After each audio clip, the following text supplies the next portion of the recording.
Motorola has become somewhat of an expert at making low-cost smartphones that actually work, and two examples of that are the all-new Moto E and the second generation Moto G. What's going on, everyone? It's Marco Hanna, and welcome to the affordable smartphone battle between the Moto E second generation and the Moto G second generation. Another edition of Phone Dog's Dogfight, and it all begins now.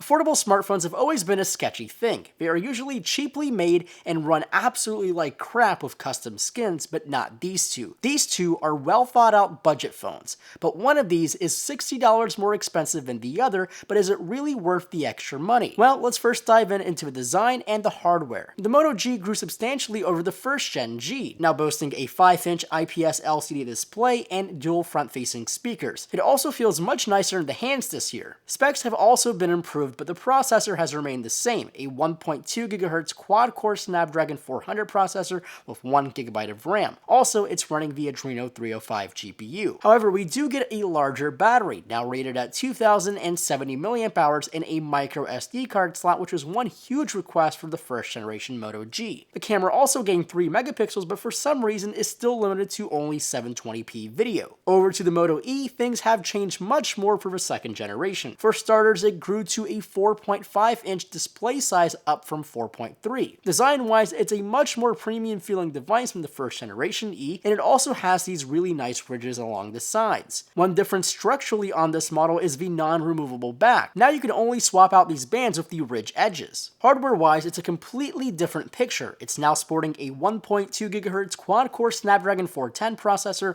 1 GB of RAM, and the Adreno 306 GPU. We also have a micro SD card slot for expansion and a much larger 2390 mAh battery. The camera does remain the same at 5 megapixels, but new for this year is a brand new front-facing camera, but it's only rated at VGA, which means it's only 0.3 megapixels. Now, camera aside, the internals of the E sound a lot more compelling than the Moto G as of right now. But now let's take a look over at the displays of both of these devices. On the Moto G, we have a 5-inch IPS LCD display with a resolution of 1280 by 720. That dials in its PPI to 294, which is a very respectable number for a phone that costs $180. On the Moto E, we have a 4.5-inch QHD IPS LCD display for a resolution of 540 by 960. That dials its PPI in at 245. Yes, it's a less sharp display, and it's not even HD, but it does the job very well. But one thing I've noticed rather quickly is the yellow tint on the Moto E's display. The Moto G display seems to have a much brighter, or as in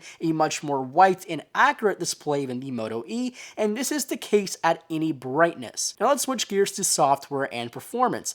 Both of these phones are running the latest version of Android, which is 5.0.2 Lollipop. The only difference in software between these two are in the Moto customizations. The Moto E comes with Moto Assist, Actions, and Display, while the Moto G only comes with Moto Assist. Performance-wise, these two are pretty much at neck and neck in smoothness. They definitely have their stutters when you have a huge amount of things running, but for the most part, browsing the web, accessing applications like Twitter, Facebook, and Instagram run very well on both of these devices.